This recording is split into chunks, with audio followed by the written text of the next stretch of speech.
The cartographer cold open. The mountain doesn't care who you are. That's the first thing Sarah Mitchell learned when she came to the Rockies as a 19-year-old from western Pennsylvania, standing at the base of a granite wall that climbed so high into the Colorado sky, it disappeared into cloud. The mountain doesn't know your name, your rank, your reputation. It doesn't adjust itself for your comfort or slow down for your fear. It simply is what it is, ancient and indifferent and absolute. She thought about that now. The air was hitting her at 120 miles per hour. Through her night vision, the world glowed in shades of pale green. Below her, the canyon split the earth like an old wound. The river caught what little moonlight filtered through the clouds, a silver thread moving fast through rock and shadow, running high with spring snowmelt. 35 seconds. She spread her arms, her legs turning her body into something with direction rather than just velocity. Not grace, not peace, control. That was what mattered. In 35 seconds, a person could panic, a person could pray, a person could spend their last conscious moments doing everything wrong, and none of it would change what the ground had already decided. Sarah Mitchell did none of those things. She went to work. The narrator pauses here. Because what happens next, what a 28-year-old woman alone in the dark above the Rocky Mountains chose to do with 35 seconds, is the entire story. And the story begins in, most true stories do not at the moment of crisis, but in the quiet hours before it when the signs were already there for anyone paying close enough attention. She was paying attention. She had always been paying attention. That was the problem. Part 1, The Cartographer, Fort Carson, Colorado, 14 hours earlier. The morning came in slow over the eastern plains, the kind of pale gray dawn that doesn't commit to anything. By the time the light reached the installation, it had already climbed the eastern face of Pikes Peak and lost most of its warmth to altitude. Sarah Mitchell sat alone in the far corner of the briefing room, running a clean patch through the bore of her rifle. The rifle didn't need cleaning. She had cleaned it the night before then, once more at 4 in the morning when sleep stopped coming. The motion was not about maintenance. It had never really been about maintenance. Caleb Reeves watched her from across the room without appearing to watch her. He was good at that, the quiet kind of attention that didn't announce itself. 26 years old, sharp-boned, with hands that looked more like they belonged on a circuit board than a weapon. He had a mechanical engineering degree he never talked about, and a talent for reading Sarah Mitchell's silences that he talked about even less. He had known her for 3 years. He knew that when she cleaned a clean rifle, something had already gone wrong. The question was whether she knew what it was yet. Fort Carson had been a military installation since 1942, sitting in the shadow of Pikes Peak at the edge of the high plains where Colorado started its long climb toward the Continental Divide. Generations of American soldiers had trained here. Korean War, Cold War, the Gulf, the long middle years in Iraq and Afghanistan. Men who had come through this place carrying the specific weight of a country that asked hard things of certain people and then asked again. The mountain had watched all of them come and go with the same expression it always wore. Sarah was 28 years old, which was young for most things, and old for this particular work. 5 years in the 75th Ranger Regiment had left no visible mark on her. No bravado, no hardness, none of the performance that some soldiers put on like a second uniform. She was average height and lean with dark hair, cut shorter than regulation required, and brown eyes that moved constantly cataloging exits and sightlines the way other people cataloged faces. The kind of person who disappeared in a crowd without trying, which had been useful in places where being remembered was a liability. The other operators knew her by reputation more than presence. 4 smuggling corridors through the Rocky Mountain Range shut down in 6 months. Routes that had moved weapons and cash through the high country for years before she started mapping them. The locals had a name for her that circulated through the informal networks of guides and outfitters and old ranchers who knew these mountains the way city people knew their own streets. The Cartographer. She had never asked for the name. She hadn't needed to. Major Elliot Voss entered the briefing room at 6:15 without ceremony. He was a compact man in his early 50s, with a jaw that looked carved from the same material as the terrain outside, and an economy of movement that came from decades of decisions made under pressure. He had been Sarah's commanding officer for 18 months. In that time, she had learned to read the specific texture of his silences the same way Caleb read hers. This morning, his silence had an edge she hadn't felt before. The Delta Force team filed in behind him. There were 5 of them, and they took up space the way people do when they have been trained to make themselves difficult to ignore. Sharp and contained with the particular stillness of operators who had learned to rest without relaxing. Their leader was a master sergeant named Rex Granger, Broad-shouldered, mid-40s, with a face that had clearly had opinions disagreed with it several times, in a way of occupying a room that suggested he had decided how everything in it would go before he walked through the door. Sarah looked at him once and looked away. Caleb had moved to the equipment table near the wall. He was doing something quiet with his tablet, his back half turned to the room in a way that was not accidental. Voss called the room to attention and moved to the briefing display without preamble. Operation Highline. The satellite imagery showed a section of canyon country northwest of the installation, rocky remote cut through with old fire roads and game trails that the topographic maps didn't bother to name. Sarah knew every one of them. She had walked them in spring mud and autumn frost, in the particular crystalline cold of a Rocky Mountain night, when the stars came out so close and thick they almost made noise.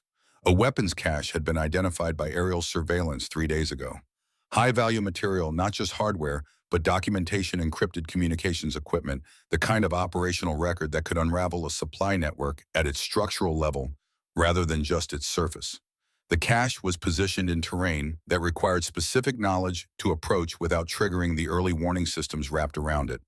Granger's team would take the ground operation. Sarah would fly Overwatch. Observation only, Voss said. You know the terrain better than anyone. If Granger's team needs redirection, you guide them. Sarah stopped moving the cleaning patch. She had led 17 operations in this section of the range. She had written the terrain assessment that every unit in this district used for planning. She had spent 300 hours in these specific mountains and knew them the way a doctor knows a patient's history, not just the present condition, but the story beneath it. She looked at Voss. He was looking at the display. Understood, sir, she said. Granger's team didn't react. They had the focused non-reaction of people who already knew what the briefing was going to say. Caleb caught her eye from across the room. His expression asked a question without asking it. She looked back at Voss and kept her face still. After the briefing cleared, Caleb fell into step beside her in the corridor. Something's off, he said. She didn't answer immediately. They walked in silence past the operations desk and the equipment bays out into the cold air, where Pikes Peak sat on the horizon like a fact you couldn't argue with. You've run every major operation in that corridor for 2 years, he said. They don't bench you for terrain familiarization. That's not a real reason. It's the reason they gave, Sarah said. He pulled out his tablet. Someone accessed your personnel file 3 days ago. Not internal. The access signature routes through a private contractor address. I ran it back as far as I could. The company is registered in Delaware. No public contracts. No public anything. She stopped walking. He handed her the tablet. She looked at the access log, the routing string, the registration data that ended in a wall of corporate anonymity. 3 days ago is when the cache was identified, Caleb said. Same 24-hour window. She handed the tablet back. Keep working it, she said. Send me what you have. Sarah, he said her name the way he said it when he thought she wasn't hearing what he was actually telling her. She looked at him. I know, she said. She went to the armory and drew double her standard load. The armorer looked at the extra magazines without comment. Armors had seen everything. She loaded methodically, muscle memory doing the work, while the rest of her attention moved through the picture she was assembling from the pieces she had. The accessed file, the sudden reassignment to observation, the contractor address with no footprint, the specific timing. None of it added up to something she could name yet, but it added up to something. She had learned over 5 years to trust the arithmetic of small wrong things. She thought about 3 men whose photographs she kept on her phone. Marcus Callum, Daniel Rourke, Russell Finn. She thought about them every day, had for 3 years. The way you thought about something that didn't make sense when it happened and still didn't make sense no matter how many angles you looked at it from. She had written the after-action report herself. She had read the investigation findings 3 times. The conclusion was clean and neat and explained nothing that actually needed explaining. Ambush, hostile contact, casualties sustained. She had been 2 miles away when it happened, holding an Overwatch position they had selected together. She had heard the contact over comms and started moving immediately. She had not been fast enough. She had never found a way to make peace with that. The photograph on her phone showed the 3 of them at the base outside Glenwood Springs midwinter, bundled against the cold and grinning, like men who didn't know how little time they had left. She had taken the picture herself, thin January light laying long shadows across the snow. She put her phone away and finished loading. The Black Hawk lifted at 2300 hours. The rotors beat the cold air into submission, pulling them up past the lights of the installation and into the dark country above the tree line. The Rocky Mountains at night were something that had to be seen with the right equipment to be believed a three-dimensional world rendered in pale green through night vision ridge after ridge, folding into shadow, the river systems catching moonlight in thin silver lines.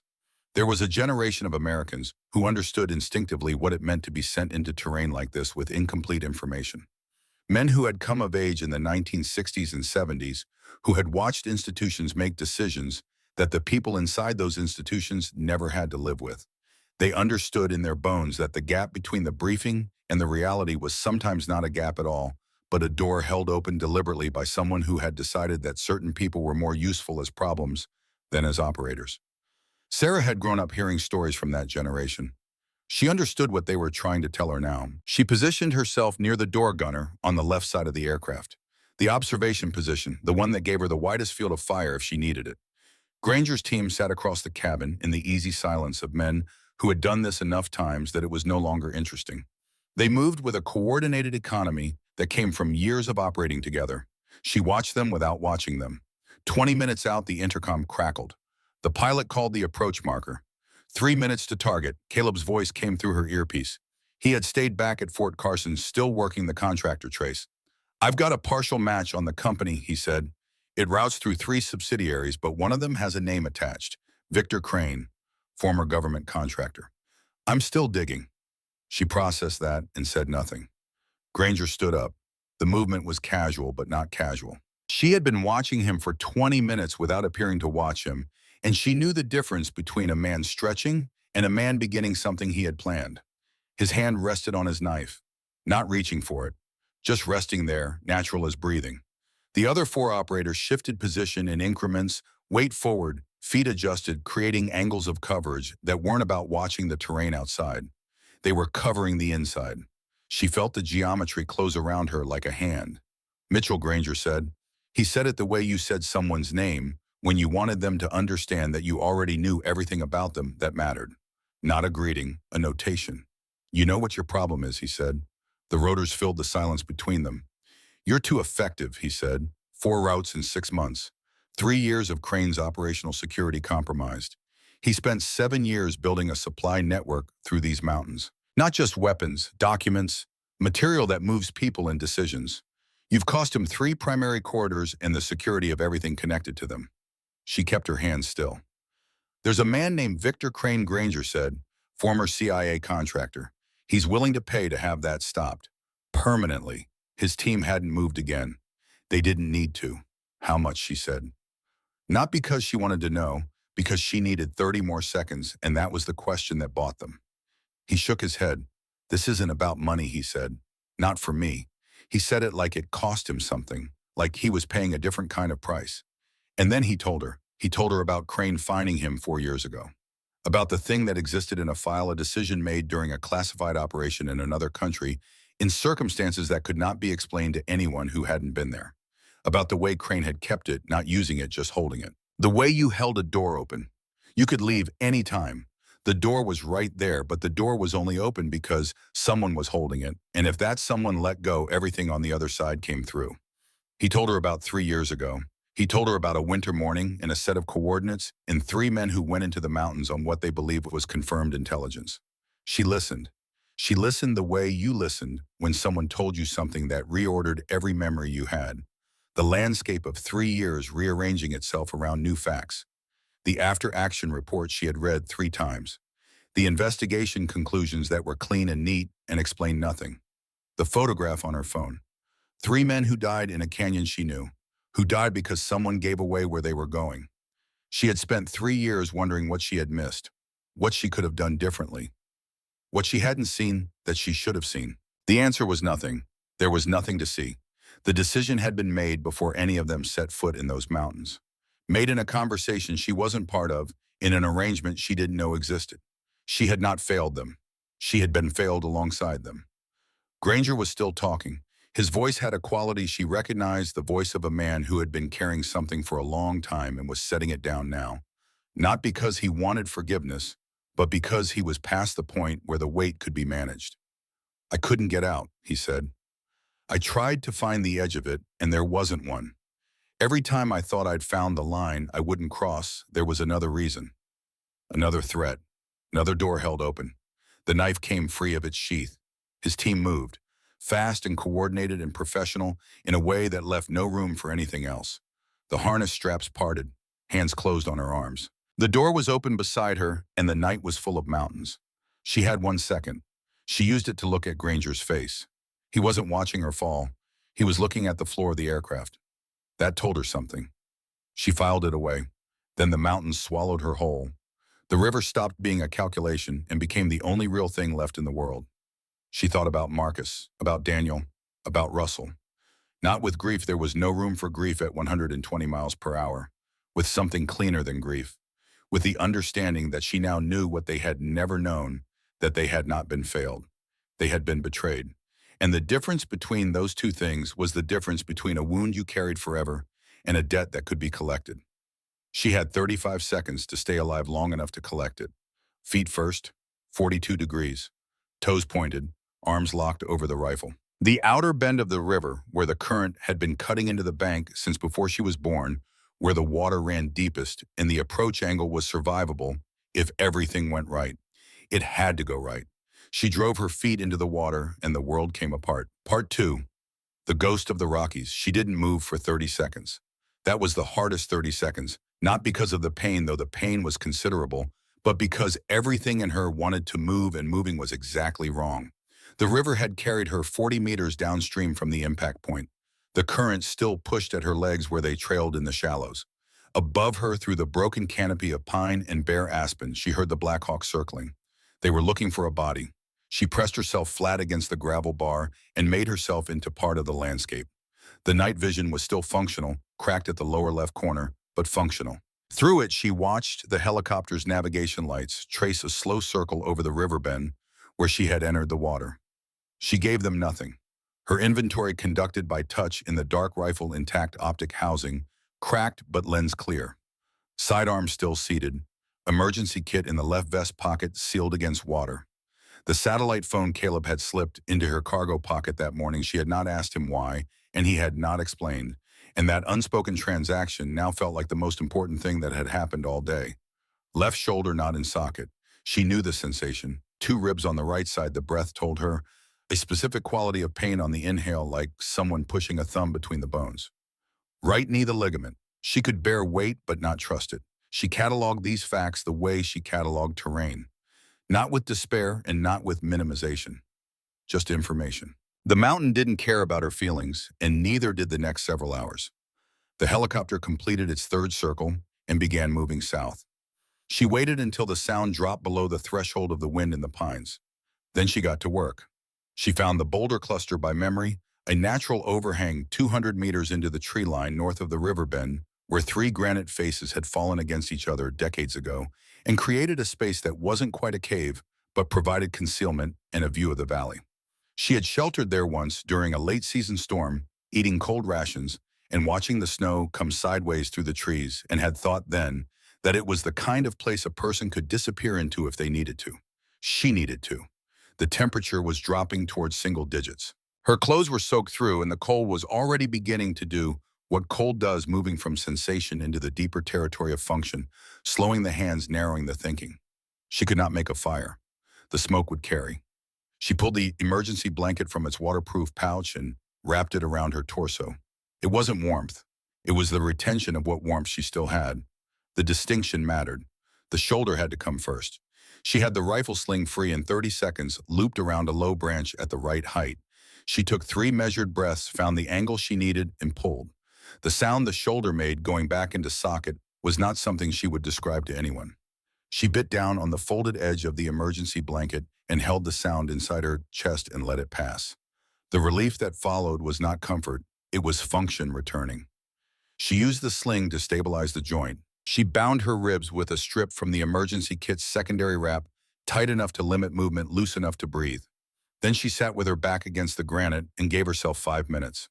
A warrant officer she had trained under in her 2nd year, a weathered man from Montana named Calloway, who had spent 20 years in places that didn't appear on official records, had told her once that the mind was the first casualty of physical crisis, not the body.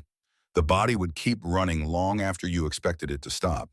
The mind was where the surrender lived. She had asked him how you kept it operational. He had said give it a problem. A real one. Something with steps. The mind doesn't quit when it's working. It only quits when it's waiting. She gave her mind a problem. Victor Crane, 7 years building a network through these mountains. Granger had said 3 primary corridors, but Sarah had closed 4, which meant one of those 4 wasn't his, which meant the network was more complicated than Granger understood, or more complicated than he had chosen to tell her. Granger himself, 4 years under Crane's control, long enough for the version of yourself that did the right thing to feel like a character in a story you used to tell. She thought about his face when he told her about the 3 men. He hadn't been performing regret. He had been reporting a fact that he lived with every day and had stopped expecting to feel differently about. That was worse than cruelty. Cruelty had heat in it. What Granger carried was the cold version, the thing that happened when a man had processed his guilt so many times it had worn smooth. She filed him away and kept building the picture. Former government contractor. Former was doing work in that sentence. Former meant a separation from the institutional structure that had employed him. Former contractors with 7-year logistics networks in federal wilderness areas were not simply men who had retired to pursue other interests. There was a longer story there.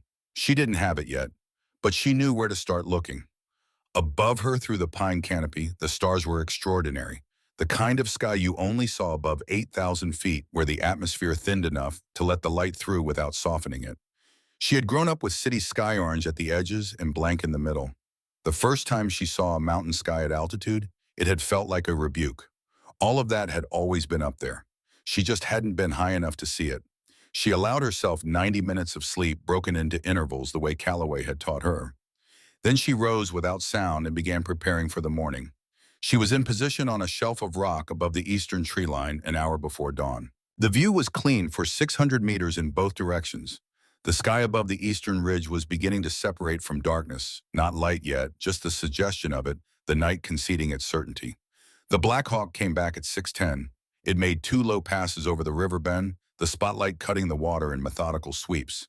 Then it moved downstream, following the current's logic, checking the gravel bars and banks where debris collected. It didn't find her. 40 minutes later, it landed on a flat bench 200 meters from the river's edge. 5 figures stepped out into the morning. Granger moved the way she had watched him move in the briefing room, with the specific confidence of a man who understood terrain as a tactical problem. His team spread without instruction, establishing overlapping fields of observation in under a minute. They were good. She gave them that without qualification. Whatever else they were good at this. They searched for 40 minutes. Methodical, thorough, professional. They checked the impact zone, the downstream banks, the gravel bars. Granger stood at the river's edge for 2 minutes looking at the water like he was reading it. She was 200 meters up a slope covered in pine behind a shelf of gray rock wrapped in a thermal layer from the emergency kit. Invisible. But the fact that she could see them with this much clarity meant the reciprocal was also true under the right conditions. She thought about the radio antenna. At 700 meters with the wind conditions light from the northwest 4 to 6 miles per hour, the shot required adjustments she could calculate in seconds. Her shoulder would make the recoil expensive. She had one clean shot before the joint started working against her. She didn't want to kill anyone. Not because they hadn't earned it. Because 5 dead operators on a federal mountainside created a specific kind of problem she didn't want to spend the next decade dealing with. What she wanted was something more precise than death. She wanted them to understand what they were dealing with. She found Granger through the scope. The radio was clipped to his left shoulder strap, standard mounting position just above the plate carrier's edge. She regulated her breathing, found the natural pause between heartbeats. The rifle's report cracked across the canyon like a stone dropped into silence. 700 meters away, the radio antenna jumped and disappeared in a shower of plastic and metal. Granger's team hit the ground before the echo finished. For a moment, nothing moved in the valley below. Then Granger stood slowly and turned toward the correct hillside, not precisely toward her, but close enough to confirm he had calculated the shot. He knew what she was telling him. He had spent enough time on both ends of this kind of communication to read it clearly. She displaced immediately, moving 15 meters north along the ridge before he could triangulate further. Rule 1, from a fixed position, you were only there once. His voice carried up the slope with the mountain's acoustic assistance. We can work this out, he called. She didn't answer. She was already gone. What followed was not a pursuit. A pursuit required the hunted party to be running. Sarah was not running. She was moving with the deliberateness of someone who had a plan that required geography, and the geography she needed was deeper into terrain that belonged to her in a way it would never belong to them. She knew these mountains the way old men know their neighborhoods. Not just the main roads, but the cuts through the fences, the places where the path looked like it ended, but didn't. She knew where the ground that looked solid was actually undercut by snowmelt. She knew the ridgelines that appeared crossable from below and were not. She knew the game trails that moved efficiently through terrain that stopped human movement cold. She used all of it. She let them see her twice. Not clearly, just enough. A movement at a ridgeline, a figure crossing an open slope above the tree line. She was pulling them north away from the helicopter, away from the installation into country where their tactical advantages compressed and her knowledge expanded. The trap she set at the narrow draw was not complicated. A deadfall, a log balanced against granite, held by a single pivot point. A trip line at ankle height, natural cordage, the color of frozen ground. The kind of thing a deer hunter from this county might have left. She had assembled it in 11 minutes working with her good arm. She was 200 meters past it when she heard the crash and the sound a man made when his ankle met the ground wrong at speed. Then the particular quality of cursing that said the injury was real but not fatal. She did not slow down, for, she thought. Caleb's voice came through the satellite phone at midday. She was in a hollow between two ridges, eating half a protein bar from the emergency cache, watching the drainage below for movement. "I've got more on Crane," he said. CIA adjacent, not officially on books, but his name appears in Senate oversight footnotes from 2009 and 2011. The company he ran was dissolved in 2014 following an internal review. Findings classified. She listened. He built the network starting around 2017.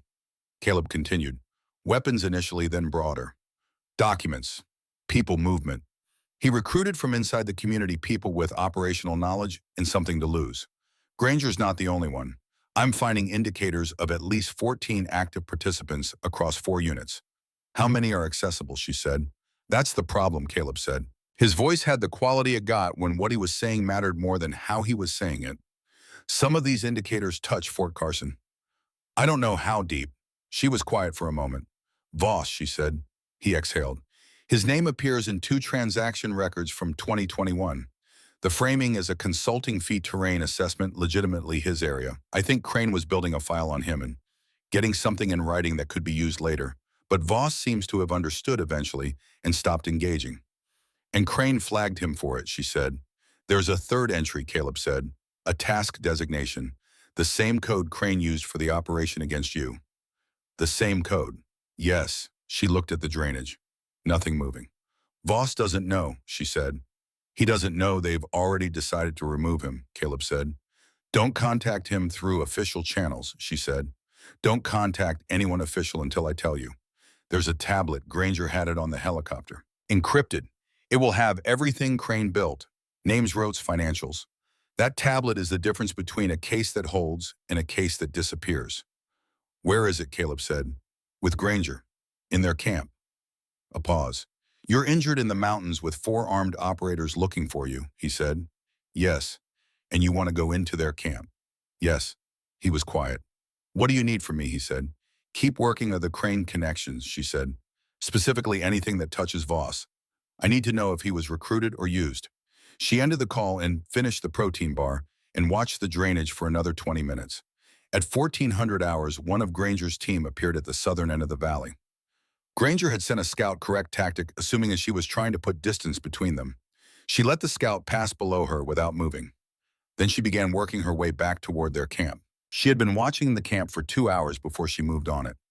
Granger's team had selected well-high ground on the south side of a secondary drainage, clear sight lines down both approach corridors, natural rock formations for protected sleeping positions, 2 guards and overlapping observation fields, professional in every respect. But they had made one mistake. They had camped near water. The secondary drainage ran a thin creek along its eastern edge, snow melt off the ridge, above cold and clear, and loud enough to cover the sound of careful movement. Sound masking was the oldest gift the mountains gave to people who knew how to use it. And the guards were watching for someone trying to get out, not someone trying to get in. She moved at 3 in the morning when the body's clock argued most persuasively for sleep, even in people trained against it. The creek gave her the approach. She moved parallel to it on the bank, placing each step in the spaces between sounds. The cold had hardened the ground, which reduced noise and increased stability. The Northern Guard was fighting sleep the way everyone fought it at 3 in the morning. She watched the micro movements of his head for 4 minutes from 30 meters away, timing the intervals when his attention fractured. In one of those intervals, she moved past him. She was inside the perimeter, 4 sleeping positions around a cold fire site. Granger in the eastern position closest to cover, his pack against the rock face 18 inches from where he slept. She moved to it with the patience of someone who understood that patience was not the same as slowness. Every placement deliberate, every breath regulated. The creek maintained its noise and the wind moved through the pines and the mountain held its breath. She had the tablet out in 40 seconds. She turned it over in her hands, heavier than she expected. Everything that Crane had built, every name, every rote, every transaction, compressed into a device that weighed less than 2 pounds. While she held it, she scanned the screen that Caleb's remote access had partially unlocked. 14 names, unit affiliations, physical notations, dominant hand equipment, configurations identifying markers. The kind of operational detail that Crane had assembled over years of watching the people he owned. She committed all of it to memory. That was what the next hours were going to require. She turned to go. Granger's eyes were open. She did not know how long he had been awake. He looked at her the way a man looked at something he had expected and dreaded in equal measure. His hand moved toward his weapon. Her knife was faster. She drove it through the back of his hand between the metacarpals, pinning it to the ground. His body came fully awake with the pain, and his mouth opened, and she had her forearm across his throat before the sound could form. Not cutting air, just presence, just the weight of her body communicating the simple fact that screaming was a decision with consequences. He looked at her. She looked at him. She let him see her face clearly. Let him understand that she had been inside his perimeter. Let him understand that she had what she came for. Let him understand that she had made a choice about what to do with him, and the choice was not the one he might have expected. She pulled the knife free. He pressed his hand against his chest and looked at her with something she couldn't name precisely, not gratitude, not relief, not anger. Something with more layers than any of those. She was already gone. She put 400 meters between herself and the camp before the shouting started. The night swallowed her completely. She knew where she was going, not towards safety in any simple sense, but toward the cache she had positioned in this range 11 months ago during a long reconnaissance patrol stored against exactly this kind of emergency. 2 miles north, 1,500 feet of elevation gain. Her knee and her ribs and her shoulder all had opinions about this. She acknowledged the opinions and kept moving. The mountains accepted her back into their silence. Behind her in a camp that was no longer sleeping, 4 men who had come here to solve a problem were beginning to understand that the problem had gotten considerably more complicated. Part 3, the cost of silence. The cache was exactly where she had left it. That was the thing about mountains. They didn't move things around. They didn't reorganize or misplace or forget.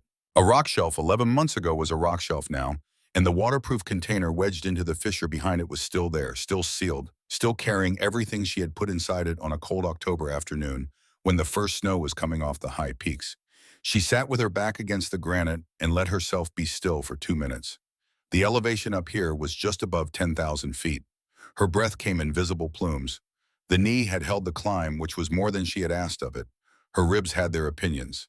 She opened the container. Satellite phone fully charged. She had swapped the battery 3 months ago on a routine patrol. 2 spare magazines, a folded thermal layer dry. Basic medical supplies, including a compression wrap she applied to her knee immediately. Half a dozen protein bars. At the bottom, wrapped in a separate waterproof sleeve, a compact signal mirror and 2 flares. She looked at the flares for a moment. Not yet. She picked up the satellite phone and called Caleb. He answered before the second ring. "I've been watching the clock," he said. "I have the tablet," she said. He was quiet for a moment. "Send me the device signature," he said. "I can work the encryption remotely." Crane's network used a specific contractor-grade system with a known vulnerability in the authentication layer. "I found it 2 hours ago." She read him the serial number from the tablet's back panel. "Give me 20 minutes," he said. While he worked, she ate 2 protein bars and drank from the cache's water supply and looked out at the mountains going gray-blue in the first suggestion of dawn. She had sat in positions like this hundreds of times, watching, waiting, reading terrain for information it hadn't offered yet. She had always found it clarifying. Now she thought about Caleb saying Voss's name was in the transaction records. She turned it over carefully, the way you turned over something that might be fragile or might be solid, and you needed to know which before applying pressure. Voss had been her commanding officer for 18 months. She knew his operational style: conservative, methodical, the kind of commander who wanted clean lines of accountability and disliked ambiguity on principle. He was not a man she would have predicted as a willing participant in what Crane had built. But willing and knowing were different categories, and knowing and understanding were different again. There were ways to be in a transaction record without having chosen to be there. Caleb came back in 18 minutes. "I'm in," he said. And Sarah, his voice had the quality it got when what he was saying was going to reorder something. 14 names, he said. Granger, his 4 team members, 8 others across 3 additional units. Financial records, operational logs, route documentation, 7 years of material. It's comprehensive. And Voss, she said. His name appears in 2 places. Both are payment records from 2021. But there's a notation on both entries. He said it carefully refused final payment, and then added later, flagged as liability. She was quiet. He didn't know what he was agreeing to initially, she said. I think Crane was building a file on him the same way he built files on everyone, Caleb said. Getting something in writing that could be used later. But Voss seems to have understood eventually and stopped engaging. And Crane flagged him for it. There's a 3rd entry, Caleb said. No date, a task designation. The same code used for the operation against you. She looked at the eastern ridge. The sky was separating now, dark blue above, lighter toward the horizon. Voss doesn't know, she said. He doesn't know they've already decided to remove him, Caleb said. He thinks he walked away from something uncomfortable 2 years ago. He doesn't know they kept the file. She picked up the signal mirror and turned it in her hands. I need to talk to him, she said. You can't use the communications channels, Carson, Caleb said. I'm not going to use communications channels, she said. I'm going to walk in. A pause. Then Sarah Granger's team is still in the field. They know you have the tablet now. The timeline for everything compresses significantly once Crane understands what you're carrying. I know, which is why I need you moving. Get to Voss before I do. Use his personal cell, not the duty phone. The one he carries in his left breast pocket and never puts on charge. Tell him I'm coming. Tell him I have something he needs to see and that his life depends on seeing it before anyone else tells him what to think about it. How do I reach him without going through channels? His personal number ends in 7734, she said. Caleb repeated it back correctly. I'll be at the south perimeter fence at 7:30, she said. That's less than 2 hours. Yes, she said. She ended the call and began moving. The south perimeter of Fort Carson's training range was the long way around. It added 4 miles and a ridge crossing that her knee would have strong opinions about. But it was also the approach corridor, least covered by standard observation posts, and it brought her in from a direction that Granger's team, still positioned in the northern drainage, would not anticipate. She moved through the last of the dark and into the early gray of dawn, with the mountain at her back and the installation lights visible in the valley below. Her breath came in rhythm. Her feet found the ground with the automatic accuracy of a person who had walked these specific slopes enough times to have them mapped in muscle memory. She thought about what she was going to say to Voss. Not the words she would find those in the moment. She thought about the structural logic of it. A man who had done something that looked wrong on paper without fully understanding what he was agreeing to. A man who had then walked away from it, believing the walking away was enough. A man who did not know that the people he thought he had left behind had already made a decision about him. She had a document showing him his own execution order. That was not a conversation with many variables. The perimeter fence came into view at 7:12. She stopped at the tree line and waited. At 7:26, she saw Caleb moving along the fence line from the east. In civilian clothes, a detail that told her he had moved off base and come back in from a direction that bypassed the standard checkpoints. Beside him, moving with the contained energy of a man who had been told something that required physical effort to process, was Major Elliot Voss. Voss looked at her through the fence for a long moment. She had been in the field for nearly 36 hours. Her shoulder was strapped. Her face had the specific quality of someone who had been making decisions under pressure for a day and a half without the option to stop. Her clothes had dried against her in the cold, and her kit was field-stripped and functional. He looked at her the way a man looked at someone who proved that something he had considered unlikely was actually just improbable. The fence had a gate 40 meters north. Caleb had a key. They moved through without ceremony and found a position in a maintenance depression behind a storage building out of sight lines from the main base. She handed Voss the tablet. Caleb had the relevant records on the screen. She watched Voss read. His face did what faces did when they absorbed information that rewrote context, going through careful, controlled adjustments that a person who had spent 30 years in the military learned to execute without showing. He reached the third entry, the task designation, his own name. He looked up at her. How long, he said. The notation has no date, she said. But the consulting records from 2021 established that Crane had a usable file on you by then. My read is that the task designation was added when you refused the second payment. He needed to close the exposure, and he dealt with it the same way he dealt with everything he considered a loose end. Voss looked back at the screen. I thought I had walked away from something, he said. I received 2 payments I didn't fully understand the context of. When I understood more, I stopped engaging. I didn't report it because I couldn't explain the first 2 payments without explaining that I had been negligent in not asking more questions at the outset. She didn't respond to that. It wasn't a defense, he wasn't offering it as one. It was a man describing the specific shape of the mistake that had been used to leverage him. There are 13 other names on that tablet, she said. Granger is in the field with 4 of them right now, and they know I have this. Whatever happens next happens fast. Voss was quiet for a moment. What do you need from me, he said.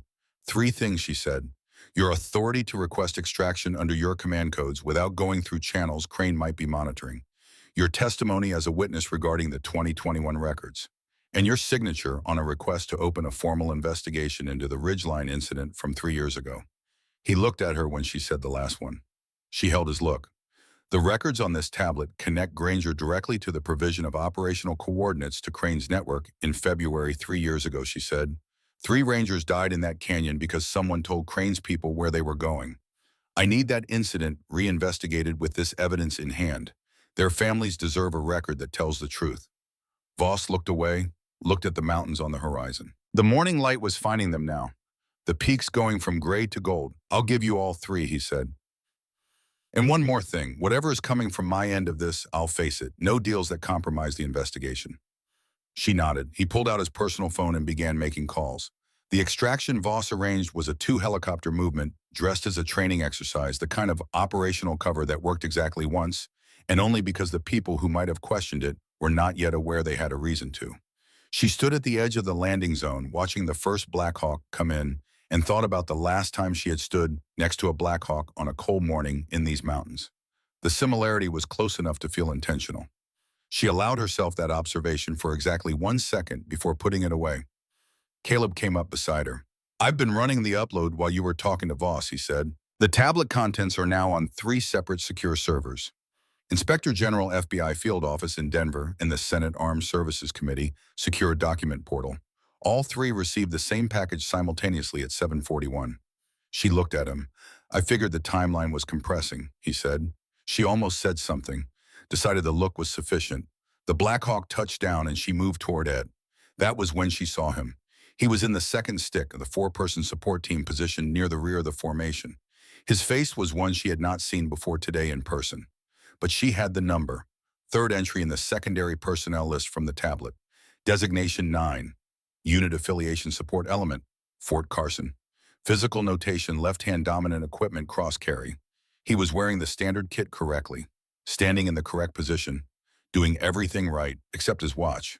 It was on his right wrist.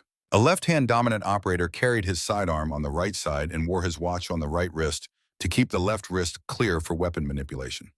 Nobody in a legitimate support element would know that specific detail about a man they hadn't vetted against Crane's personnel records. Nobody would know to mimic it.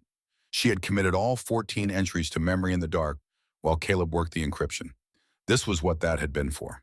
She walked toward the helicopter at a measured pace. Caleb was 2 steps behind her. She let the distance close.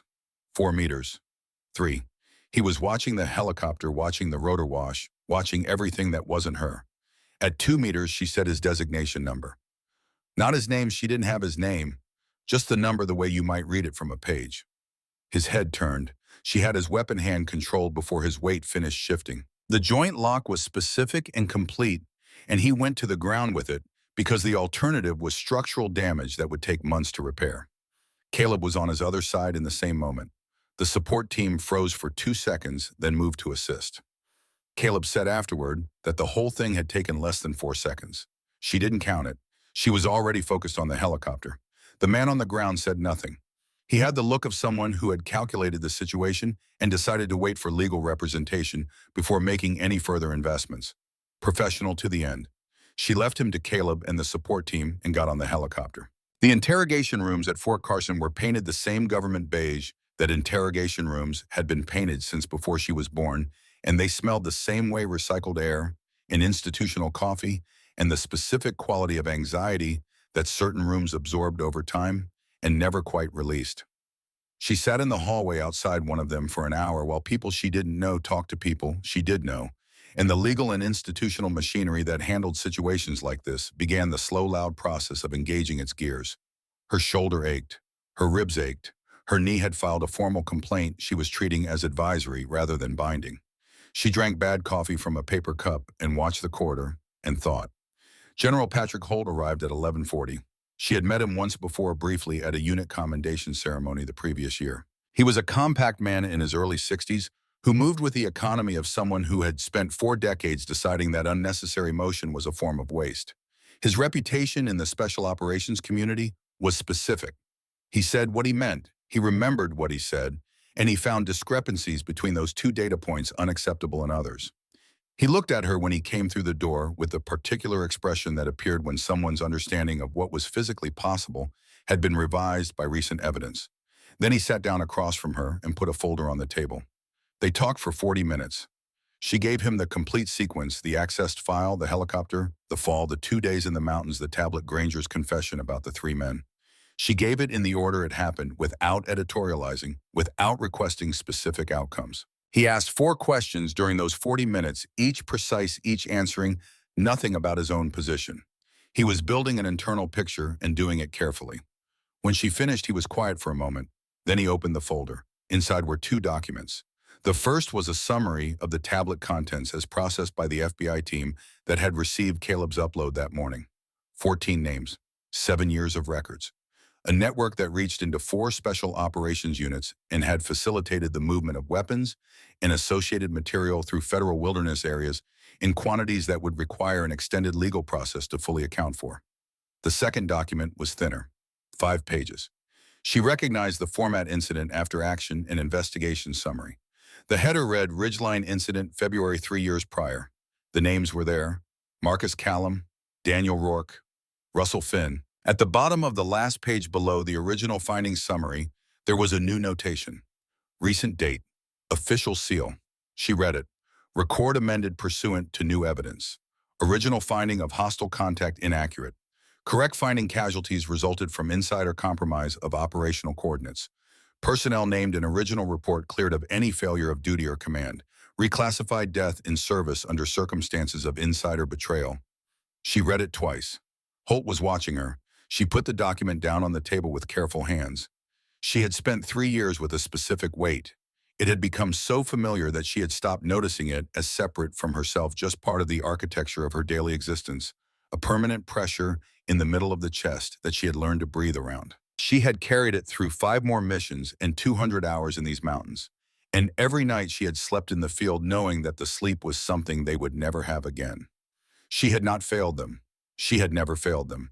There was nothing she could have done because the decision had been made before any of them were in the field. Made in a conversation she wasn't part of, in an arrangement she didn't know existed. She had known this since Granger told her on the helicopter. But there was a difference between knowing a thing and having the institutional record corrected to reflect it. There was a difference between her knowledge and the record that existed in the files and the citations and the official history that their families would carry forward. They had been wronged, and now the record said so. She was not a person who expressed certain things easily or often. She sat with the document for a moment longer than she sat with anything else, and let the 3 years of carrying that weight settle into something different. Not gone, changed. The way a scar changed, still part of the landscape, but no longer an open question. Holt gave her that moment without filling it. Then he said, "I have a question and an offer, and I'd like to give them in that order." She looked up. The question, he said, is how you survived a fall from 7,500 feet into a mountain river with 3 significant injuries, and then conducted 48 hours of independent operations against a 5-person special operations team in extreme terrain. She considered that. "I knew the terrain," she said. "They didn't." He nodded once as though this confirmed something rather than explained it. "The offer," he said. "There is a unit being formed, joint interagency reporting directly to this office. Its specific mandate is internal investigating compromise and corruption in special operations elements. The kind of situation that becomes possible when someone like Crane spends 7 years building something inside the institutional structure that the institutional structure isn't designed to detect from the outside. She was quiet. It requires someone with particular skills, he said. Terrain knowledge, independent operational capacity, the ability to function outside standard support structures, and a specific kind of credibility that comes from having tested those capabilities in conditions that weren't theoretical. He paused. It also requires someone who has a reason that isn't about career advancement or institutional loyalty, he said. Someone who understands what's actually at stake when the people inside the structure can no longer be trusted to police it themselves.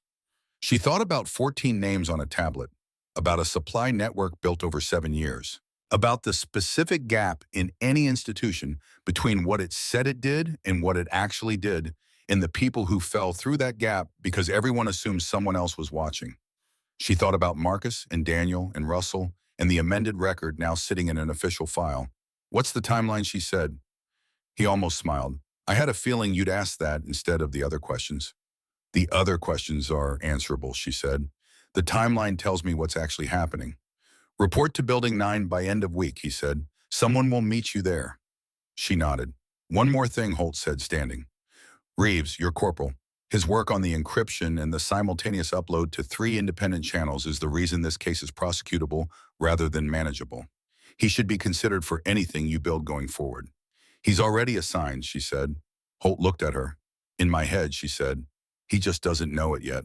Granger was arrested at 1400 hours on the north slope of the drainage, where he had been conducting a search pattern that was increasingly theoretical. The team that brought him in reported that he did not resist. He came down off the slope with his hands visible and the specific expression of a man who had been waiting for the particular knock on the door that this represented. Not surprise, not fight, just arrival. The long walk from the moment you crossed a line to the moment the line crossed back. His 4 team members came in separately in intervals over the following 3 hours. The man with the watch said nothing, and everyone in the room understood what that meant. Voss gave his statement that afternoon. It took 2 hours and covered both payment records in full, including his initial failure to report them and his reasons. He presented it without qualification or mitigation. He was not a man who would spend effort constructing a version of events that made himself easier. He had made a bad decision and then made another bad decision to conceal it, and he had spent 2 years waiting for the second decision to find him. He would face a process. The outcome would depend on factors above her pay grade, but he had given everything he had to give cleanly and completely, and that was its own kind of choosing. Caleb found her at 4:15, standing at a window at the end of the corridor, looking at the mountains. He stood beside her for a moment without speaking. This was one of the things she valued about him. He understood that presence and silence were not the same as absence. 11 names still in the network, he said eventually. 3 of them are currently deployed. She turned from the window. How long to build the case files on each of them using what's on the tablet, she said. He thought about it. Done properly, 2 to 3 weeks per subject. Some will require coordination with the units they're embedded in. We start with the deployed ones, she said. Containment before prosecution. He nodded. Then Voss asked about you, whether you were going to be all right. She thought about what all right meant in the context of the last 48 hours and the 3 years before them, and the amended record now sitting in an official file with the names of 3 men who deserved to have their story told correctly. Tell him I'm functional, she said. Caleb looked at her with the expression he used when he thought she was answering a different question than the one that had been asked. She turned back to the window. The mountains were doing what they did in the late afternoon, the light finding their western faces and burning there briefly before the shadow came. Gold and gray the way the Rockies went at the end of the day, with the peaks holding color longer than everything below them. She had fallen from up there, had calculated angles in freefall, and found the one survivable path in 1,000 unsurvivable alternatives, and had come back from the bottom of a frozen river to finish what had been left unfinished. 3 names on a record that now said the true thing. 11 names in a file that was just beginning. She thought about what Calloway had told her all those years ago. Give the mind a problem. A real one. Something with steps. The mind doesn't quit when it's working. She walked down the corridor toward the work that was waiting. Behind her through the window, the last light left the peaks and the mountains went into their evening gray, and the stars began appearing one by one in the deep Colorado sky. sharp and close, and numerous beyond, counting the kind of sky you only saw when you were high enough to see clearly. Sarah Mitchell had been thrown from a helicopter by people who believed that removing someone's circumstances was the same as removing who they were. Strip away the unit, the rank, the support structure, the equipment, the ground itself, and what remained would not be enough. They were wrong about that. The mountains had taught her why years before she ever needed the lesson, what you carry inside the structure is always more than what the structure gave you. 11 names in the file. Building 9 at end of week. Caleb already assigned in her head pending his awareness of the fact. She walked toward it. There is a question worth sitting with tonight, not specifically about Sarah Mitchell, about what she represents. When an institution fails, when the people inside it can no longer be trusted to police themselves, what remains? Throughout American history, the answer has been the same: an individual, someone who decided that the cost of silence was higher than the cost of standing alone. There's a generation of Americans who understand this in their bones, who watched institutions they believed in make decisions those institutions never had to live with, who learned the hard way that the gap between what a system promises and what it delivers is not always an accident. Sometimes it is a door held open deliberately by someone who decided that certain people were more useful as problems than as human beings. You have known people like that. Perhaps you have been the person who stood in the gap in your own way, in your own life. The mountains were different. The stakes were different. But the choice that was the same. If this story stayed with you, leave a comment below. Tell me about a time you chose to stand when it would have been easier not to. I read every one of them. And if you know someone who needs to hear this story today, share it with them right now. The next story is already waiting on your screen.